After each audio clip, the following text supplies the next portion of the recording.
नमस्कार दोस्तों, स्वतंत्र भारत मीडिया में आपका स्वागत है। मैं आनंद त्रिपाठी आपका स्वागत करता हूं। आज हमारे साथ बिरजू महाराज के शिष्य और ममेरे भाई श्री आपका नाम? अशोक त्रिपाठी महाराज। अशोक त्रिपाठी जी महाराज हैं, जो बहुत उच्च कोटि के कलाकार हैं। आप कथक के बारे में बहुत अच्छा जानते हैं और रामलीला का मंचन कई वर्षों से कर रहे हैं और इन्हें बहुत अच्छा इस विषय पे शोध किया है और बहुत अच्छा इसको निखारा है। वर्ष दर वर्ष बराबर रामलीला करा के ये बहुत अच्छा उसे निखार रहे हैं। महाराज जी कुछ अपने बारे में बताइए। मैं अशोक त्रिपाठी महाराज, हम दो भाई हैं। हमारे छोटे भाई त्रिपुरारी महाराज जी हैं, जो कथक के काफ़ी अनुभवी हैं पारंपरिक के, और साथ में पारंपरिक कथक नटोरी जो हमारा सुप्रसिद्ध है। अमेरिका गया, जर्मन गया, फ्रांस गया, लंदन गया, रसिया गया, हर जगह और समय अनुसार जाया करते हैं। और निवास हमारा जो है ग्राम पूरे राघव पंडित है, पोस्ट अचरपुर, थाना जामो, तहसील गौरीगंज, जनपद अमेठी का निवासी हूँ। बिरजू महाराज से आपके किस तरह के संबंध थे? बिरजू महाराज को कौन नहीं जानता? लखनऊ घराने के बिरजू महाराज पूरे विश्व प्रसिद्ध कथाकार थे।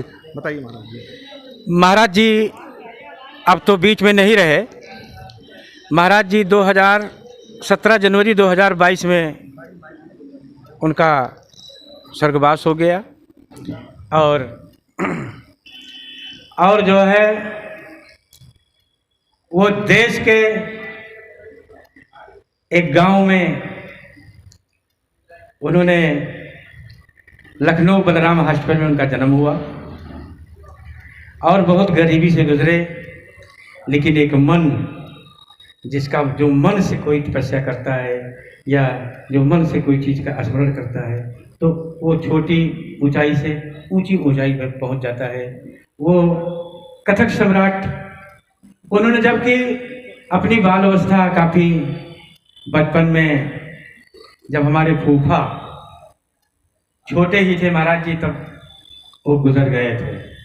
फिर उन्होंने बहुत संघर्ष किया और संघर्ष करके गांव में, अपने ननिहाल में, जैसा कि उनका ननिहाल जनपद अमेठी है, अपने ननिहाल में उन्होंने काफ़ी सीखा। एक रियासत, पनहोना रियासत है, अब तो सब रियासतें समय अनुसार टूट जाती हैं या टूट गई हैं। उन्होंने वहाँ शिक्षा लिया। उसके बाद उनको ऐसी शक्ति मिली भगवान कृष्ण की, भगवान कृष्ण की कृपा से वो जिले में नहीं, पूरे जिले से चल करके पूरे विश्व में एक कथक सम्राट की अपनी कला को आधारशिला बना दिया। कथक सम्राट पद्म विभूषण पंडित बिरजू महाराज जी हिंदुस्तान में गांव में उनको लोग जानते हैं। तो मैं उनका मेरा भाई हूँ। उन्होंने हमारे गांव में बड़ा दर्शन मार्ग भी दिया। उन्हीं की कृपा से सांस्कृतिक मंत्रालय से महाराज कालिका बिंदादीन, उनके बाबा के नाम से संस्था चलती है।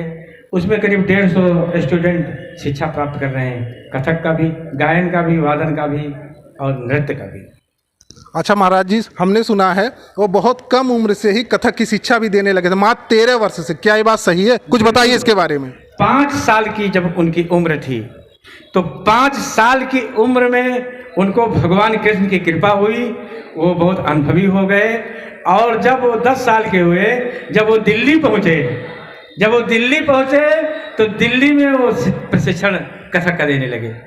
अच्छा, आप उनकी परंपरा को किस तरह आगे बढ़ा रहे हैं? उसमें क्या ऐड किए हैं और उनका क्या पुराना लेके चल रहे हैं? कुछ बताइए हमारे दर्शकों को। देखिए, महाराज जी अपने ननिहाल बराबर आते रहे और गांव में लोग कथक नहीं समझते थे, लेकिन वो गांव में ठुमरी, गज़ल, कथक, यानी किसी तरह से वो हर लोगों को डील करते थे, चाहे वो शिक्षित लोग हों चाहे अशिक्षित लोग हों। उनकी कला इतनी उभरती गई, इतना वो संघर्ष करते रहे कि जन जन के लोग उनकी कला को समझते थे और बहुत खुश रहते थे और लोग सुनते थे भी ध्यान से। अच्छा, बिरजू महाराज जी ने जो आपने उनसे सीखा, रामलीला में उसका क्या प्रयोग कर रहे हैं? रामलीला में ये हम लोगों की खानदानी परंपरा है। अच्छा, ठीक ये है ना? रामलीला आपकी खानदानी परंपरा है। ये इसमें कथक कथक कथावाचन, कथक कोई जात नहीं होती है। कथा कहे सो कथक कहावे। कथक एक ऐसी विधा है कि जो कथाकार होता है उस कथा का रामायण पढ़ना एक अलग होता है, लेकिन उस रामायण का भाव अगर दुपट्टे से आता है तो दुपट्टे से बता दिया जाता है, अगर पुरुष का आता है तो उसको पुरुष से बता दिया जाता है। और कुछ कहना चाहेंगे? अयोध्या के कैसा लग रहा है? अयोध्या नगरी तो जवाब नहीं है। अयोध्या नगरी तो अच्छा, योगी मोदी के आने के बाद अयोध्या के विकास आप किस तरह देख रहे हैं? इसके बारे में कुछ कहिए, विकास के बारे में कहिए। देखिए, योगी मोदी जी जो विकास कर रहे हैं वो आप लोग तो खुद जानते हैं। नहीं, हमारे आप अपने नज़रिए से बताइए कि क्या बदलाव आया। आप लगभग 10-15 वर्षों से जुड़े हुए हैं अयोध्या से। अयोध्या से तो मैं जो नहीं, पारंपरिक रामलीला करा रहे हैं, लगभग 2004 से आप करा रहे रामलीला हैं। भी करा रहे हैं।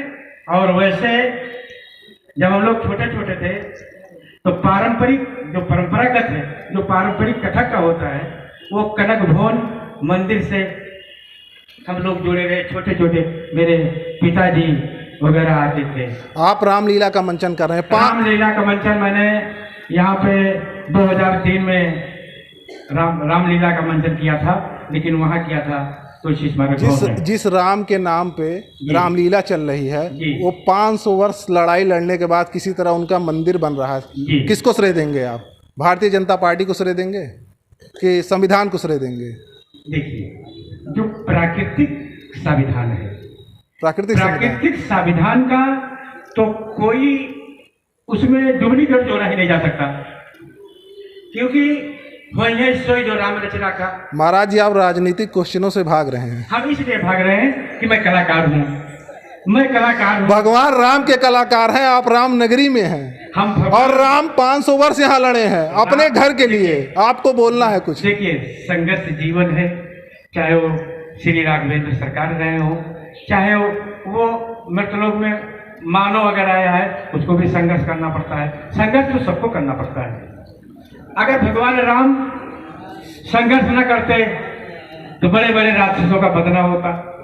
तो विधि तो जो विधि ने लिखा है, जो विधि का विधान है, वो तो जैसे कि मान लीजिए हम हैं या हमारा कोई भाई है, अगर वो माँ के गर्भ से जैसे जन्म ले लेता है तो उसकी जिंदगी का सुख और दुख वो एकदम से सुनिश्चित हो जाता है और जुड़ जाता है। और समय जब आता है, जब समय आता है तो वक्त जो है अपने समय पे पूरा काम करेगा। वो चाहे भगवान रहे हो, चाहे मनुष्य रहे हो, मतलब ये एक सृष्टि है। इसलिए मैंने कहा हो ये सो जो राम रचना का, वो तो विधि का विधान है सब। अच्छा, योगी जी से क्या चाहते हैं? आप एक कलाकार होके क्या मांग है आपकी कि और क्या होना चाहिए?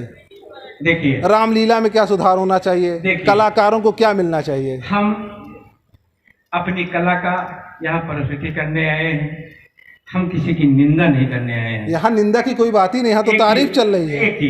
दूसरी